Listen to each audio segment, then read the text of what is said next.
Hello, Internet, Sir Mountain Chaps here. Welcome back. We are in Dreadlands once again, under slightly different circumstances though. I am level 42. Been duoing with Tulsimer in this zone. He constantly sent me tells. He's like, hey, you want to XP in Dreadlands? And, well, I obliged him, and it was a lot of good experience. But this time we picked up a druid along the way, and we're going to pick up a few other members here soon enough. But it was pretty easy at 42. Didn't have a lot in the way of problems. That said, there are some trains in this zone. You have to be aware of that. In fact, this is the one zone that I incurred trains. I really haven't incurred any other trains whatsoever in other zones. This one seems to have quite a bit of that going on.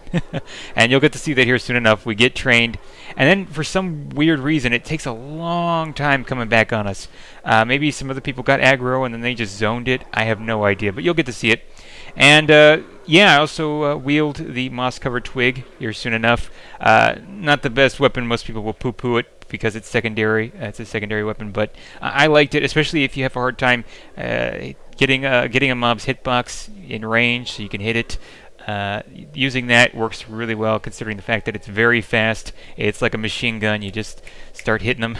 Even though you're hitting for 1 or 2 or 7, I think like 7 is the max, or maybe a little bit more than that. Might be like 11.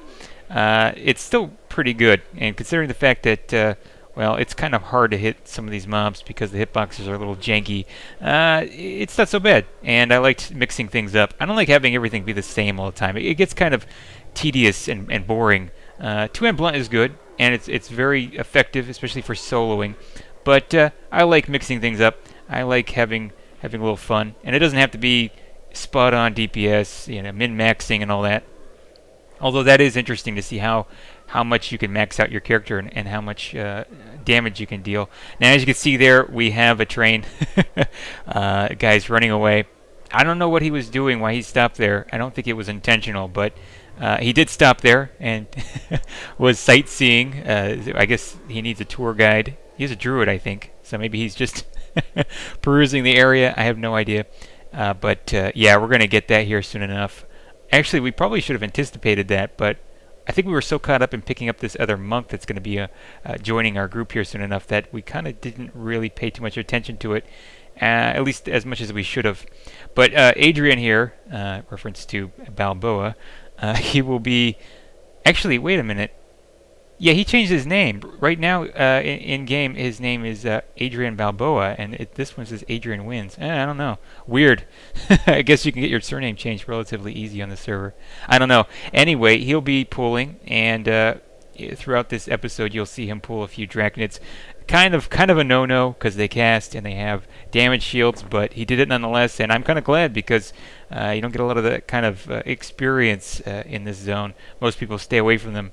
And for good reason, but it's still cool to see them, They're, I don't know, the graphics being as dated as they are still very cool, and I don't know, it's an interesting mob to take down.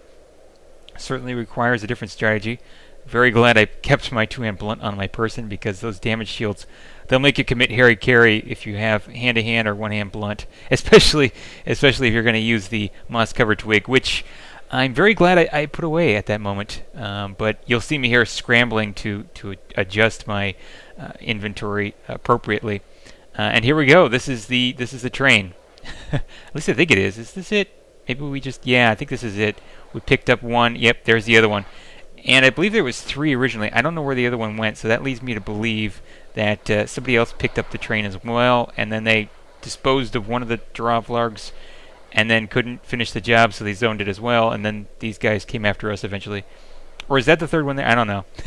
I don't know what's going on. It's a merry-go-round on crack, but we're going to take these out nonetheless, and try to maintain some semblance of order here.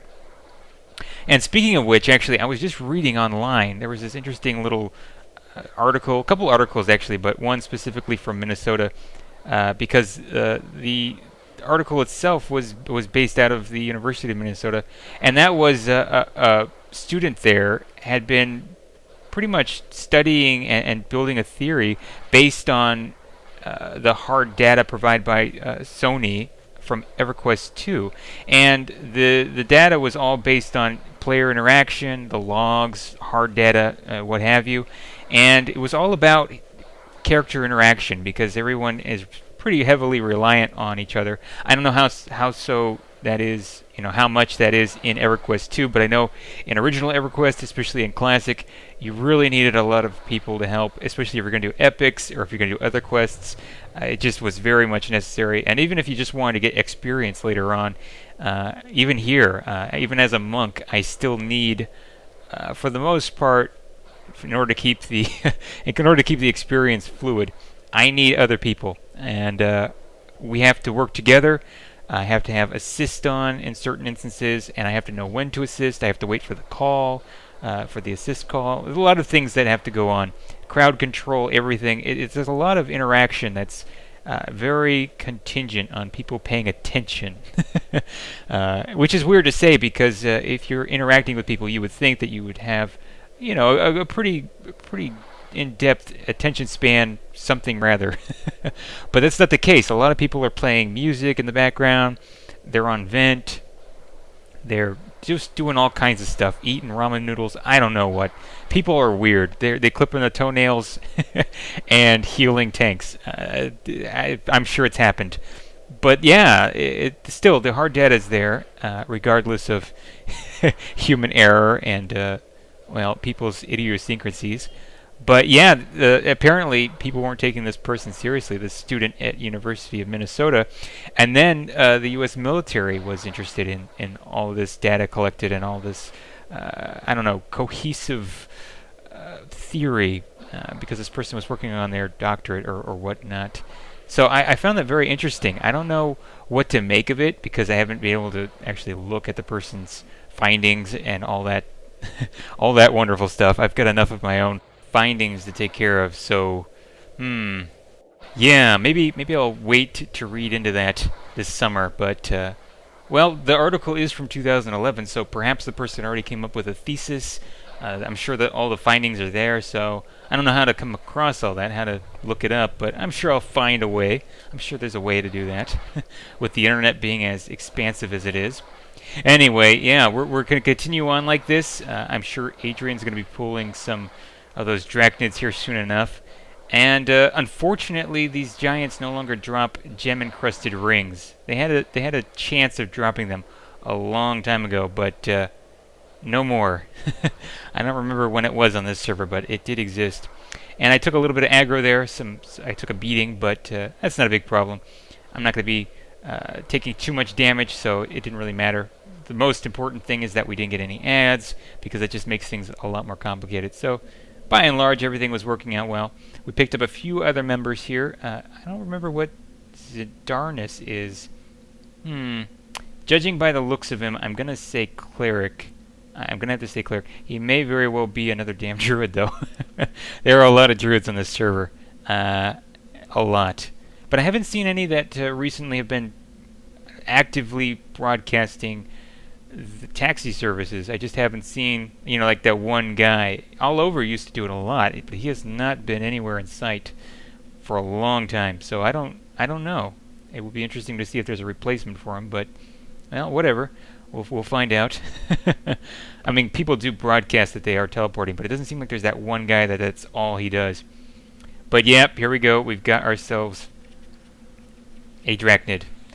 Yeah, you're really going to want to avoid one of these, or two of these, or a bunch of these.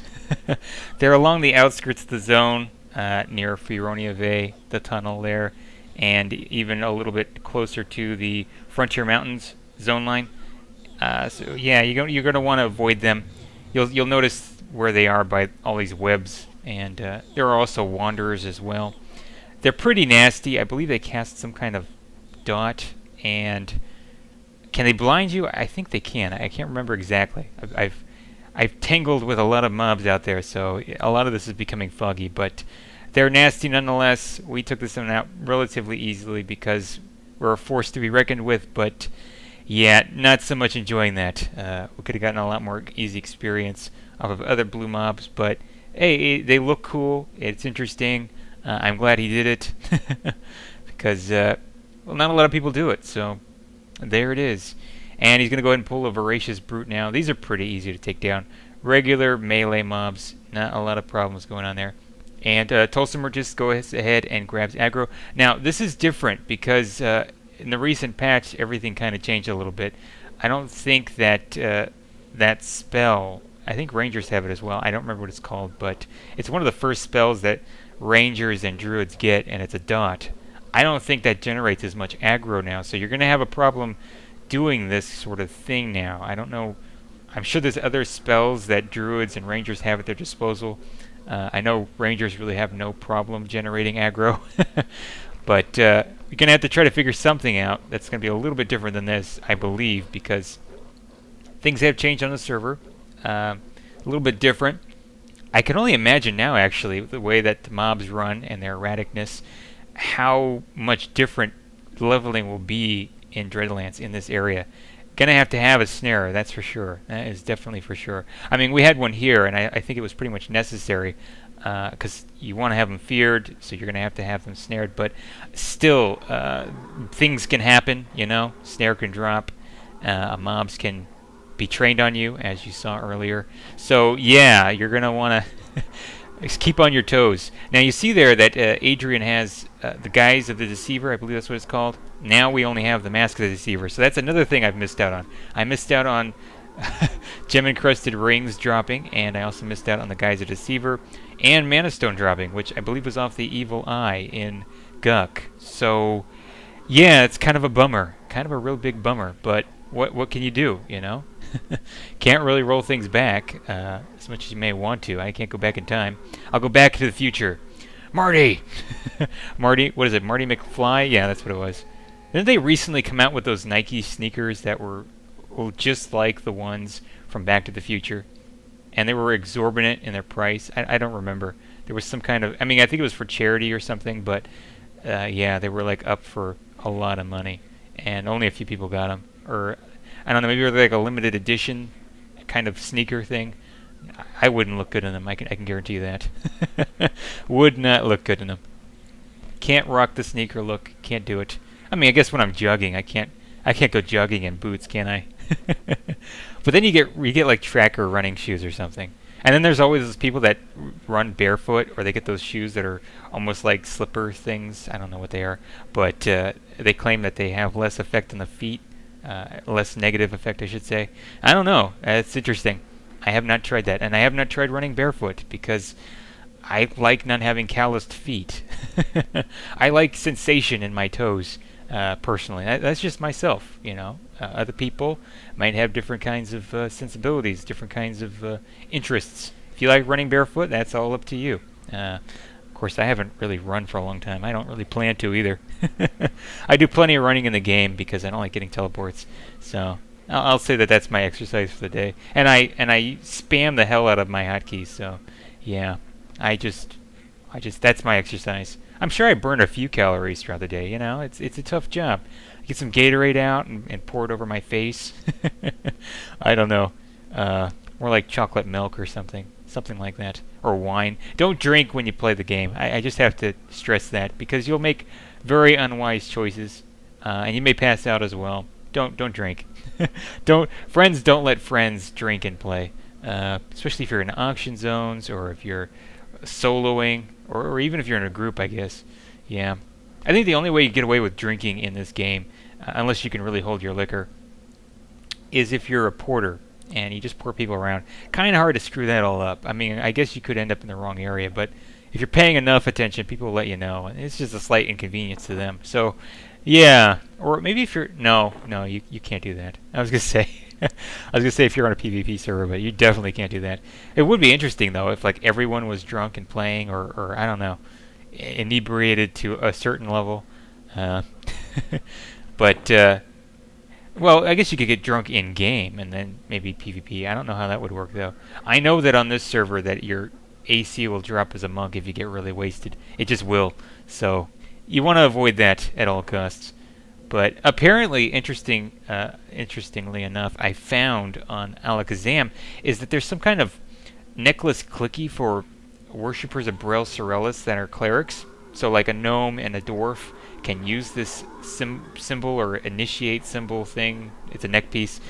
And you have like this endless supply of this specific kind of booze. It's like some kind of godly ale or holy ale or what have you. And yeah, I may have to get that for my gnome because I do like to booze it up from time to time. not not when soloing or grouping, but I just like moseying around zones and getting into trouble, and it's always good to include alcohol with that occasionally. But yeah, we're gonna continue on with this. I've got my jade mace and the moss covered twig there. It is going like crazy. I can only imagine if I had other hastes, like really souped up haste, what this would be like. It would probably be insane. And correct me if I'm wrong, but I thought that at least for a very short period in Classic EverQuest when Canard came out that the moss covered twig was actually primary. It was a primary weapon. And then they nerfed it like within a month or maybe a little bit longer, more or less, because it was way overpowered. But I don't think that was the case in the server. I don't think it was ever a primary weapon. It was never main hand, which is kind of curious because it's supposed to sort of mirror in a certain way Classic EverQuest. Obviously, it's not on the same timeline because people advance differently, people kill certain mobs differently, the economy is entirely different, so you can't have it advance at the same exact rate. It just would not be logical. And also, also they can't release content as quickly. So that's also another thing to consider. So yeah, we've got ourselves kind of a quagmire here. We keep getting Draconids, and so I'm going to have to very quickly switch out my weapons. It's a little bit annoying, but I don't want to commit Harry Carry. I don't want to die, and I certainly don't want to be accused of taking up all the heals. I'll leave that to the ranger. That's the ranger's job. But yeah, this was a lot of fun. I'm not going to be doing any more Dreadlands. This should be it. If I do, it's just going to be really quick, and it's going to be like Yetis or something. And actually, Vox later on. I got some footage. Not Vox, God. Goronair. They look the same. They look the same. They look exactly the same. I'm not saying all dragons look alike, but yeah, they're basically the same kind of dragon. Ice dragon. So yeah, we got some Goronair here coming up, but it should be a ways off. It's not really coming down the pipe anytime soon, but I am working on some Soul Dungeon B footage. We did the window and the Royals, and eventually the B&B, but that's for another date. And then Lord Guck, I did some pulling there. We had, was it the Archmage, the Lord, and the Reanimated Hand. So we had a trifecta of just crazy mobs that we were contending with. But the loot was good. Hopefully I didn't embarrass myself too much. I haven't seen the footage for a long time, so fingers crossed. But yeah, that about does it for now. I'm going to skedaddle. Going to go watch Enter the Dragon and practice some monk moves or I don't know what. Something like that. And hopefully you'll have a good day. Enjoy the weather wherever you are. If you step outside of your gaming room. That cave dwelling of yours with your beady eyes and your pasty skin. But, well, I'm pretty much just projecting myself onto you, aren't I? Anyway, enjoy your day and keep the XP coming.